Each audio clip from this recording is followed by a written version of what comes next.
सर्वांना ख्रिस्ताच्या प्रेमळ नावात सलाम.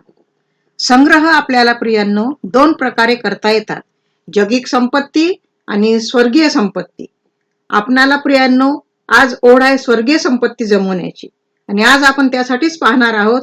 तो संग्रह म्हणजे सत्कृत्यांचा संग्रह. सत्कर्म म्हणजे काय?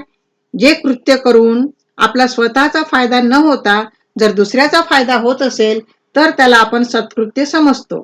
समजा एखादी गरजवंत व्यक्ती तुम्हाजवळ आली, तुम्ही त्याला पैशांची मदत केली व काही काळानंतर तो व्याजासकट ती रक्कम तुम्हाला परत आणून देतो, हे आपले सत्कृत्य ठरणार नाही. एखाद्याला जर मदत आपण केली आणि ती परत मिळणार नाही हे माहीत असून केली तर ते आपले सत्कृत्य ठरते. ती सत्कृत्ये अनेक प्रकारची आहेत.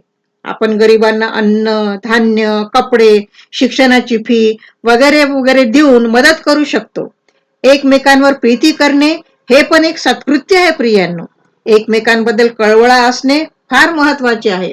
पवित्र शास्त्र आम्हाला सांगते की बंधुप्रेम बाळगा, आदरातिथ्य करा, एकमेकांच्या गरजा भागवा, एकमेकांसाठी प्रार्थना करा, एकमेकांच्या चुकांवर पांघरून घालून चांगले गुण पहा, अनाथांना आधार द्या, विधवांना मदत करा.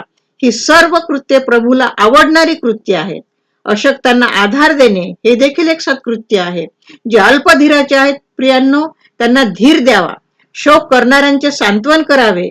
1 तिमोथी 6 अध्याय आणि 18 वचन सांगते की चांगले ते करावे, सत्कर्माविषयी धनवान असावे, परोपकारी व दानशूर असावे.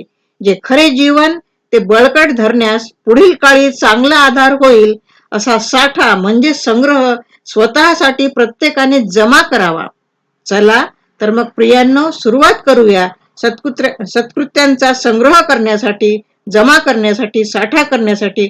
प्रभू आम्हा सर्वांचे सहाय्य करो. धन्यवाद. थँक्यू.